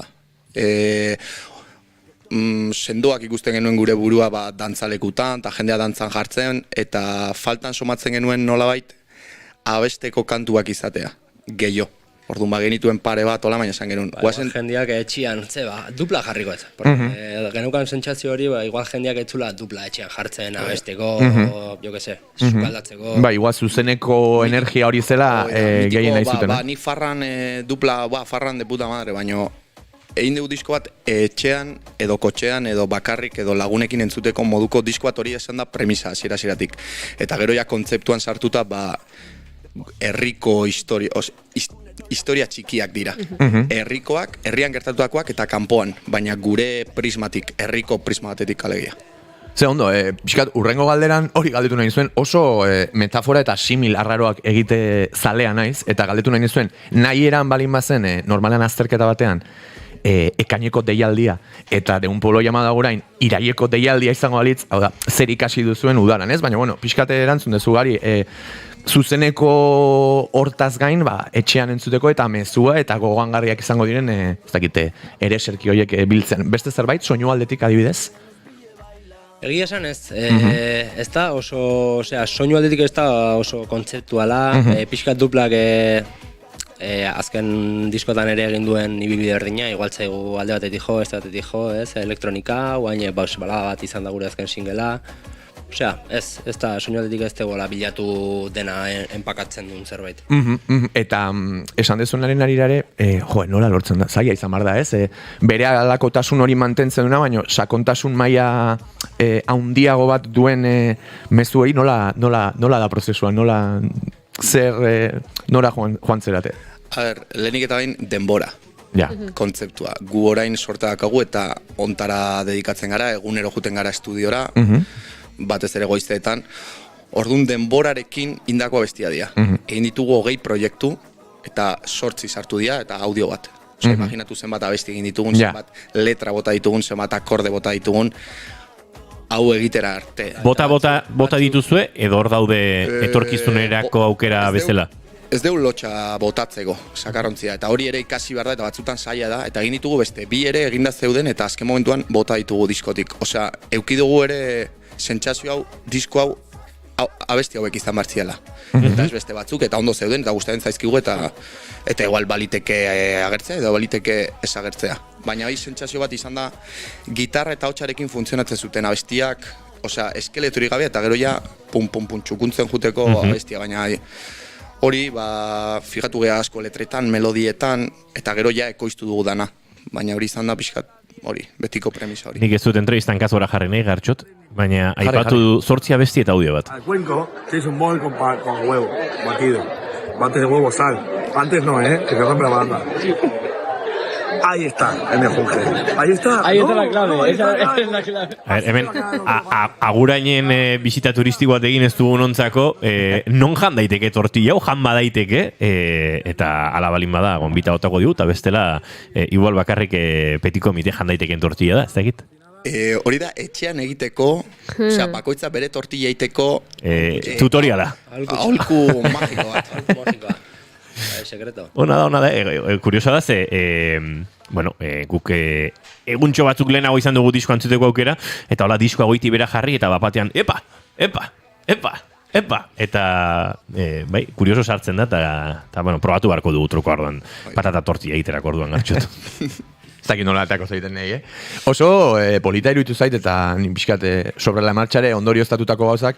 Asko gustatu zait, Garik esan duena, batzutan ere kostatzen zaigu bizitzan pertsonekin, gauzekin, baina ostras, egindako lan ere batzutan alboratu behar da eta osotasun baten mesedean gauza batzuk alboratu, ez? Dejar ir, edo esaten den, ze hori. Ze zaila dan. Igual zuk aipatu dezun... Sutondoan ontzeko aukera aukidezu orain, igual ez horren beste abiaduran, eta horrek eman dizue igual perspektiba hori, betidanik izan duzu edo prozesuan ere ikasitako zerbait da gehiago ez dela beti hobeagoa eta batzutan utzi behar zaiola, ez? Tarte bat gauzei eta erabaki komila artean zaiak edo kostatzen dira horiek hartu. Prozesu bat izan da hori ere bai? Gu nahiko obsesioak gara gure lanarekin, ez? Nik uste musikari guztiak, gu ere barne, eta lan ontarako inguratu gara, adibidez, Mikel Irazoki ekoiztu du disko osua, Aritz Arregirekin grabatu dugu, jendearekin ere beste batek Miguelek nahaztu du, orduan saiatu gara ere... Piratak egin ditu aizeak, uker espana izaz? Piratak aizeak, orduan saiatu gara ere beren iritzia hartzea, kantuak orain arte beti guk egiten genuen, eskupir, mezklama esto, jazta, geratzen zena. Oain izan dugu hau atzera bota, estribillo hau, luzatuko dugu, hau kenduko dugu, hau hasierako zen hau, bukaerara botako, osea, euki dugu denbora estudioan sortzeko, jolasteko, eta letra hori gaizki dago. Osea, hori hobetu daiteke. Osea, batzutan zure letrekin, eske hau horrela da, ez da ezer horrela izan, azken egunen arte. Norbaite pentsalezak entrevista hauen zuten, duplaren diskoa atera berritan den horetan, duplatarrak serio jarri dira. Bueno, serio pixkat bai, baina duplatasuna galdu gabe, edo, hor dago koska. Bai, momentuz ez dugu galdu da, espero ez galtzea. Baina pixka serio jarri zarete. Hori zen, horietako premisa bat. Nik, barkatu, ulertzen dut, hola kanpoko ikuspegi bezala baino. Igual, prozesuan, ez?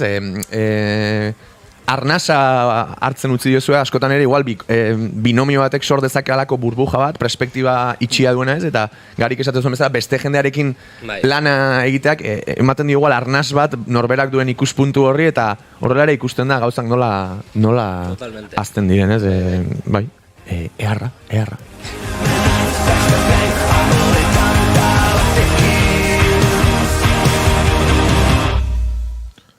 Galdetu nahi nizuen bai, akaso erantzen duzu, baina hemen diskoa versus zuzeneko afera neukan, galdera klasiko bada, baina zuek argi izan duzue beti ez nun kokatzen duzuen burua, zen bietan kokatzen duzue, argi dago, baina diskoa zuzenerako da, zuzenekoak egiten dira hurrengo diskorako, biak dira separatu ezin diren lehengusu batzuk, nun ikusten duzue zuek zuen burua, nun erosoenez, nola ikusten duzuen alor bakoitzan zen, biztan da eroso bietan zaudetela, baina zein da zeren aitzakia edo nola da binomio hori, dupla tarrengan? Bai, bida, hau ja, aurreneko diskotik, lehenengo diskoa ingen duen, eta gero tokatu zitzaigun, ez genuen kontzertuk eman, eta tokatu zitzaigun hori pixkat zuzeneko tarera amatera, eta pixkat, moldatu berritzen genuen bastante, ez? Eta hor ja ikasi genuen, eta ja aurreko diskoan nahi eranen ja, saiatu ginean, zuzeneko kaina hori pixkat ez galtzen, zuzenekora behidatu eta pixka gehiago gauzak iten, ez? Eta guain gontan ere ala izan da. Ikusita, ja bakizu gero zuzenekoan nola defendatu behar dezun, da orduan horrek ere, nahi eta igual batzutan nahi ez izan, ez? Baina kondizionatzi zu estudioan, gauzak iteko orduan, eta... Bai.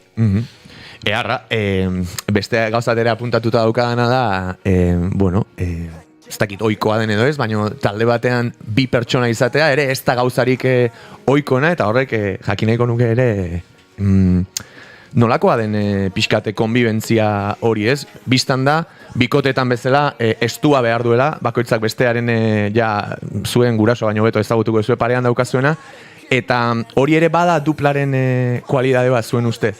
Hirugarren bat sartuko balitz galduko litzake horren magia. Ez dakit ulertzen den galdera, baina esan edetena da, hori ere bada zuen lan egiteko modua, zuen izaten arteko konexiori bada zaintzen dezuen zerbait kostiente zerate horretaz, magia hori ere egiten du bikotasun honek, kasu honetan. Nik argi daukat dupla dela Beñat eta Gariren arteko lotura bat. Eta, nik entzute dut abesti bat, eta ikuste dut Beñaten eskua eta Gariren eskua. Eta beste batzuena, ere baino, duplak beti abestiak sinatzen ditugu 150. Porque igual batek egin du gehiago, eta nik badakiz zein egin dut nik gehiago, eta zein Beñat, nik oso argi ikuste dut, kanpotik ikuste duzu dupla. Eta dupla da beti entzute duzuna. Orduan nik uste, egia da ere azken aldian, asko ibili gehala, igual, gehiegi esango dut, baina egia da, kontzertuetan gero astean zehar, gero diskoa prestatu, gero Japonera jun, gero bueltatu, gero. Eta ere, azken momentuan ere egin dugu refleksio bat, agian pasatu garela pixka bat.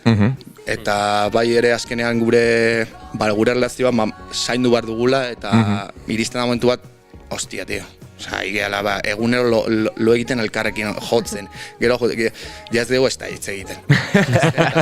Nun baita, bazkaltzen eta itzingo dugu beste zerbait. Eta igual juten geha eta sertzen geha batak bestearen, ja somos un matrimonio. A ver, igual terapia matrimoniala ere badago, eta akaso momenturen batean plantatu behar duzu da pixkat. Hoi da, eta ona dakagu kriston talde ona, ez gehala bakarrik bi gehala, zentzu askotan, baina gero geha 6 edo... Hori izan barron, hirugarren asko daudela. Ez dago hirugarren bat, baina asko daude, ez? Eta asko daude eta lagunak. Ez da gu dakagula talde bat, lagunak edotzen dira beti gurekin hartze dituzte erabakiak, laguntze digute gauzak. Orduan dago, hirugarren hori asko dira. Desenpate hori, laguntza izaten dugu, desenpate hortarako, bai. Gaur, inoiz baino gehiago eta utziko diazue, ez da lehenengo aldia galdera egiten duela, baina gaur, dupla bat direla ikusita, momento love, nik deitzen diodan zera horri, gustatuko litzaiake, ez dakit hau egin dezuen noizbait, baina gustatuko litzaiake Garizuk Beñaten kualidade bat aipatzea, eta alderantziz egitea Beñate Gariekin, hau da, esango zen izkioten gauza asko elkarri, baina batzutan asko egiten ez den ariketa bada, eta hemen egin izan du gaur hirukoteak eta taldea atozenean, galdetzen du gaur, barkatuko jazu, baino, momento love berriz... Baimen eske, ez da, emate edo, inkisizioaren ez da gitzera, emate edo. Baina arte ez du baimenik eskatu zertako, eta... Ez, baina gustatzen zaitarik eta zen, gauzak askotan ez dira esaten, eta beti kaiat eta pakian utzi, eta gauza honak ez, eta bidea egin dezue, oparoare bai, eta sinergia horrek euki bardu batzean, ez dakit, egunerokotasun batean, elkarra prestazio bat, eta gustatuko litzaik ez zuek, ariketa hori egita, nahi bat zu hasi. Ezkerrik asko ere espazioa emateagatik, porque batzutan, gu egia da, gizon heterosexual bezala ez degula gure sentimendu buruz gehiagitze egiten, bapez. Eta esango du lehenengo txarra eta gero ona, bale? Hola, natera delako. Eta ez degula gehiagi ospatzen. Ospatzen farra bai, baina beti gaude adez, gaur disko atera dugu, eta ja gaude harriak montatzen, jungea ez daki orain elkarrizketa, ez dugu ospatzen. Ez dugu sekula ospatu duplaren ezarrez. Osea, juten geha ospatzen, baina ez da como disko atera da. Disko atera da, atzo deitu, no seke, furgoneta erosteko, argiak, osea, beti gaude aurrera. Urrengo pausuan. Eta gu horrelakoa garelako, biogara horrelakoak, eta biogara kainero batzuk, eta horregatik ere, osea, dupla da langile garelako ere. Osea, hori argi eta garbi, eta hori da. Baina batzutan hori, ez degula gehiegi ospatzen. Eta elkarrizketa batean egin izan dugu hau. Ja galdetu digute, ez zara lehenengoa, baina ni beinatekin beti esan oso langilea dela. Eta erabakiak hartzeko oso ona dela. Daka kriston gaitasunak gauzak ejekutatzeko. Hori da bere gaitasun honena, eta bera badaki, igual ez... Hori kiston gaitasuna da zen. Okerz banago musikaren hartan normalean indesisioa izaten da, eta segurtasun falta hori izaten da normalean oikona, aseke eharra, biba beñat. Pasako diguzu pixka. Beñat zure txanda orain. Nire txanda. Vale, ni ere txarretik hasiko naiz. A2, esan duen horrekin, ez tegula inoiz ospatzen, eta baina, bueno, hori behiatu beharko deure bai. Eta nik txarra bi onaldetik izan daiteke igual pixkatez, baina geha bi lider bezala talde berian, eta horrek askotan talka eta ekartzeitu, baina, bueno, beti gero azkenean konpontzen dugu, bilatzen dugu era konpontzekoa, baina, bueno, ez da txarra, osea, biok dugu alde hori txarrare, eta batzutan horre oten dira hor talka hoik. Eta ona nik ere garik daukala gauzak argi, osea, ez, igual iteko orduan teknikoki bezala ez, baina kontzeptu bezala oso argi, osea, dupla zer da hau, dupla ezin bar du hau, o mertxanean zer da hau, osea, idea dauzka argi eta, juten da, zuzen. Eharra. Hola funtzionatzen dute. Kuriosoa da, gainera asko gustatu zait, nik ez dut alderdi negatibo horik eskatu, positiboa bakari, baina beraiek nola egin duten... Hori ariketa ona da, Ariketa ona, ikusi ez gari, lehenengo txarra esango eta ni, ona bakarrik eskaudit, motel, baina ondo dago. Egunen batean terapia matrimoniala egitera egitzen badute, bidea nahiko eginda dago. Oitura bat dago. Aizue bikote, gurean gaur kantu bat joko duzue, formato akustikoan, beraz, konta iguzu ze kantu izango den, eta kantuaren inguruan kontatu nahi duzuena, gero emango dizugu pasora gure set akustikora. Estuko duna da Ronkola, gure lehenengo balada, momentuz lehenengoa eta bakarra. Eta bainat, historioa saldu pizkat. Kanturen historioa kuriosoa da, ez nola... Bai, kantu hau hor zeon proiektu zarretan, garik hasizun, pizkat estrofa, bigarren estrofa bat zeukan hortik, ez dakitze, eta antxe zeukan, baina baztuta, ja. Eta nik udara hontan edo izan zen, hori proiektu zarrak irikitzen ez dakitzer, eta repente entute, digo, ke hostias tu? Hau, ze badago geldi, eta entzun nun, eta esan hostia. Gainera esan zenidan, ez alo de Ronkola, eso. Eta nik ez dakitza bestien, eta nik esnekien. Eta esnekien, eta ireki genuen, eta bainatek institutu aldekita pare, eta hau aurrean hau atzean, pum. Estribillo bat egin genion. Estribillo bat egin genion gero hori bai adok, estribillo bat zeukan, zendena estrofa bat hasi gitarra ibot, dana prrrm. Bai, zeukan hori, hola, eskolan, dana, zati hori zeukan hor rapeatua, bai. Dena una gitarrai mal flexeada, gitarra ibot, pum, pum, eta atzeraino improvisazio bat. Eta nik aztuta. Mitiko egiten zula improvisazio, grabatu bi pista eta...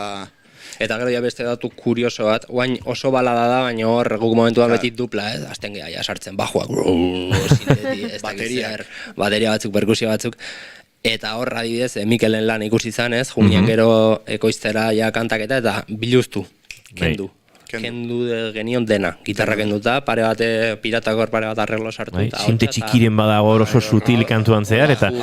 Baina oso sutil ez da, produkzioa kantunetan izan da gauza kendu, garbitzea, hori izaten da, Bai, eta nik uste asmatu duzuela, kantua segituan entzungo du entzuleak, baina galderat egin hain nizuen kantua entzun aurretik, lehen aipatu duzue, diskoa ez dakit entzungarrien izan, etxean diskoa entzungo zuen kantu bat, kantu batzuk sortu nahi zen dituztela, Ronkola adibidez bada horren oso adibide garbia. Estribillo horrekin eguna pasa dezakezu bueltaka, ez da?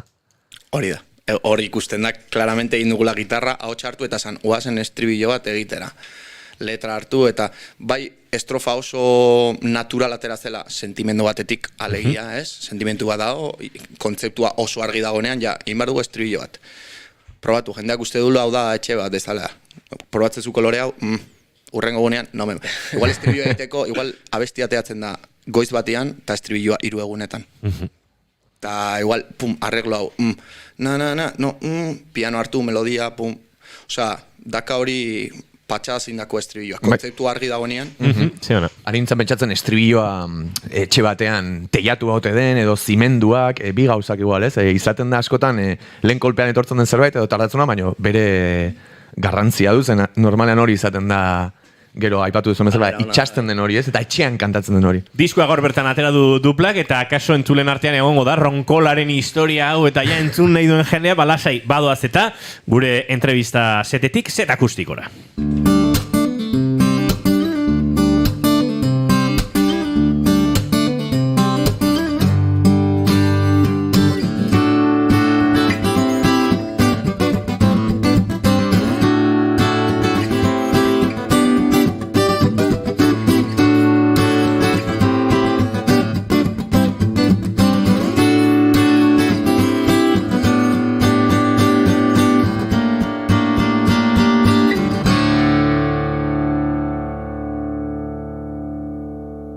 Bigarren kafearen elkarrizketa akustikoetan dupla taldea dugu eta segituan eskeniko digute ronkola, kamarak grabatzen, soinua ere grabatzen daukagula baieztatzen badugu ekipo, orain bai, nahi duzuenean.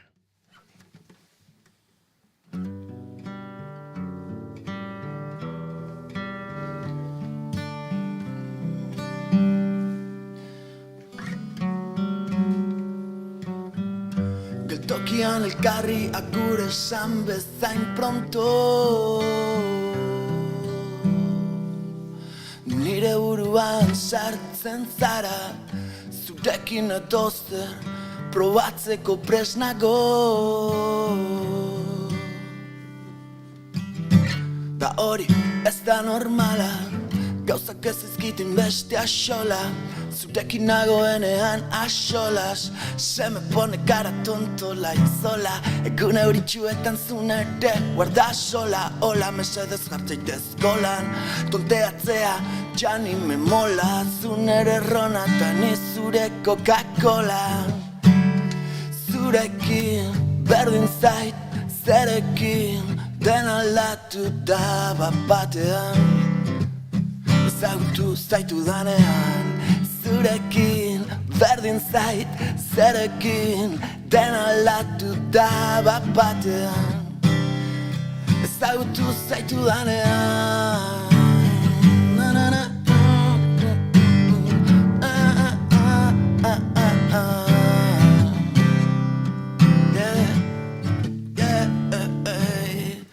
Zure alboan, beti nabil tranquil Disfrutatzen nabil Ez du beste batekin nahi Sexu brutala Dena ondo lehenengo egunetan bezala Azala-zalaren kontra Aio ama, otra barra da Gauzak ez ezkiten beste axola Zurekin nagoenean axolas Se me pone cara tonto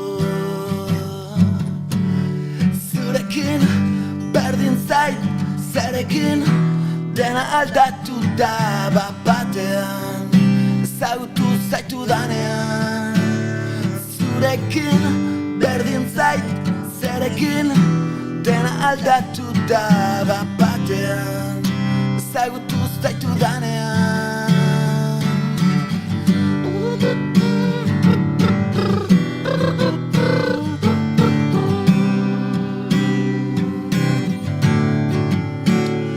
Zurekin berdin zait zerekin dena aldatu da batean Ezagutu zaitu danean Zurekin berdin zait zerekin dena aldatu da batean Ezagutu zaitu danean Zure alboan beti nabil tranquil Disfrutatzen nabil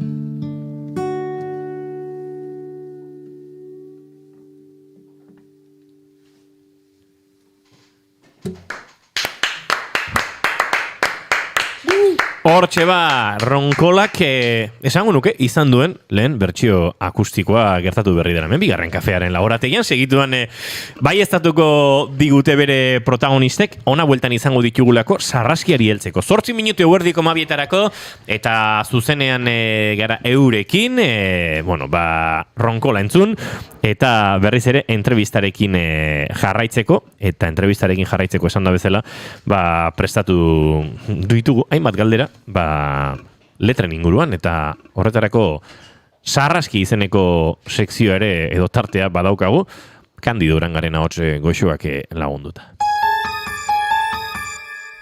Sarraskia.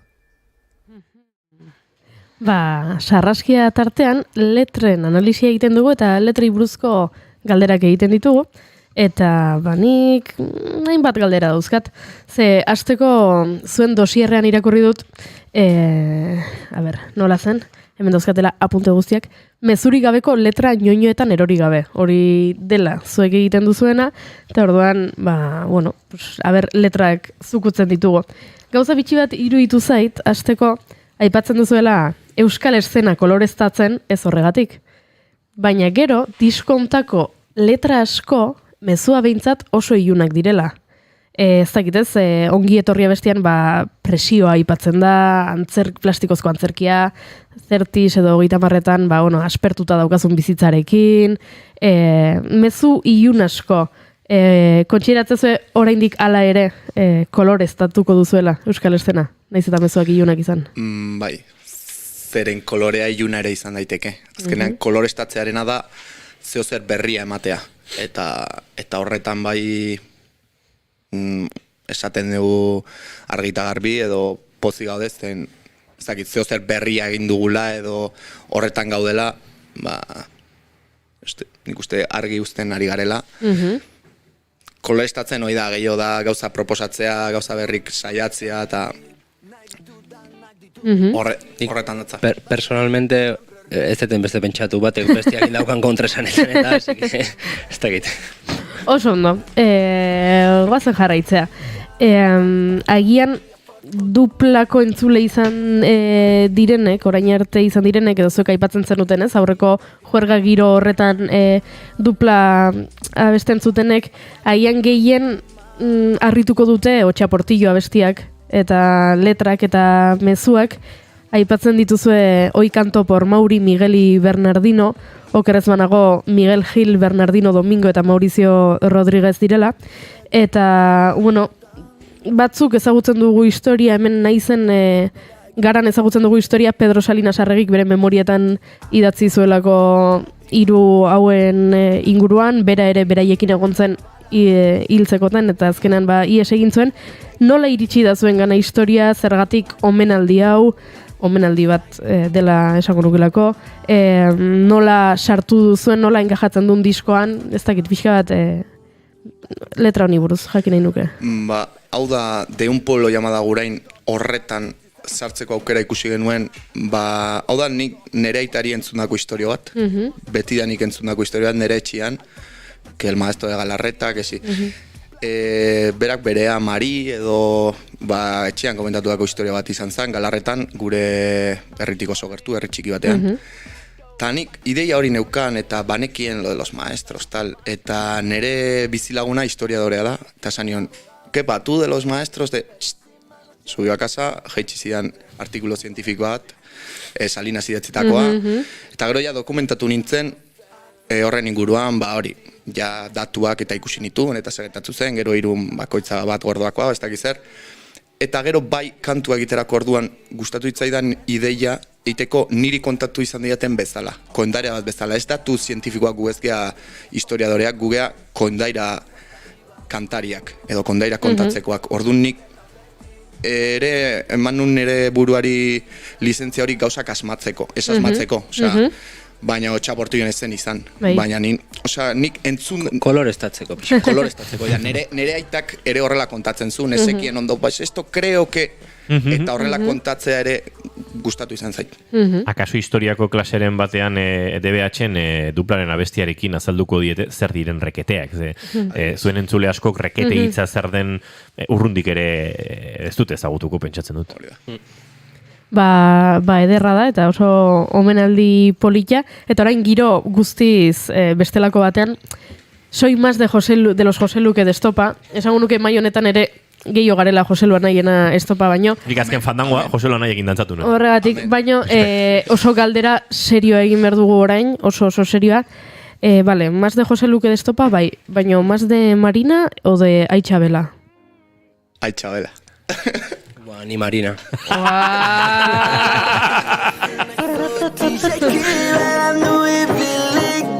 Azkenean terakera jamarko dute. Divorcio.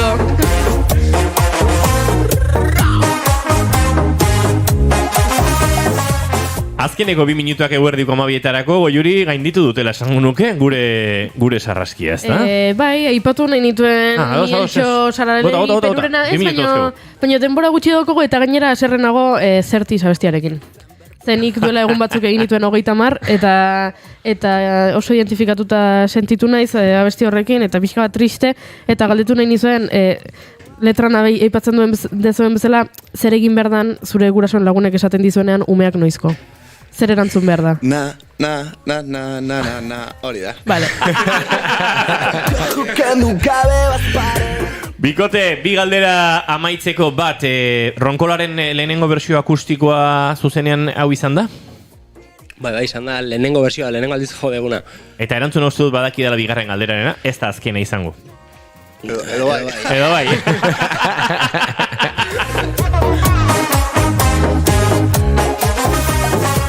Ba, tiriki trauki honekin egingo ditugu azken minutu terdi hau. Bueno, gari bainat, benetan eskerrik asko gurera etortzeagatik. Dupla akustikoan entzuteko aukera izan dute gure entzuleek. Diskoa gaur bertan kaleratu eta horrengo egunetan amodio pila jasotzen ibili beharko duzue, beraz, gozatu eta batez ere ospatuz. Zerbait ekarri baduzu entrevista ontara da, gauzak ez dituzuela ospatzen. Saiatuko gara, eskerrik asko. Eskerrik asko. Gartxotun zain letona, ondo bidean zu datorren asteazkenean hemen ikusiko zaitugu, ez da? Oirek, bai. Zinator datorren asteazkenean, igaldutan nabil.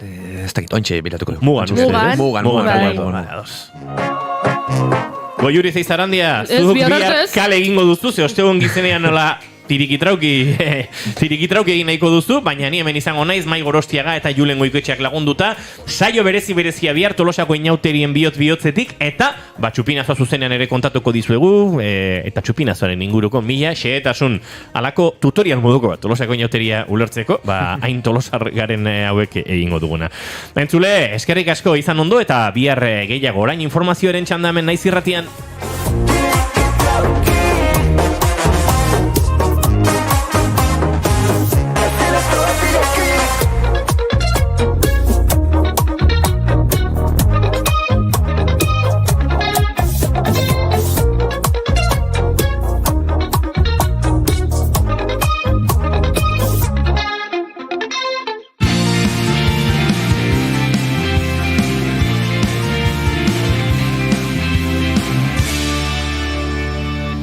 Keep calm and bigarren kafea.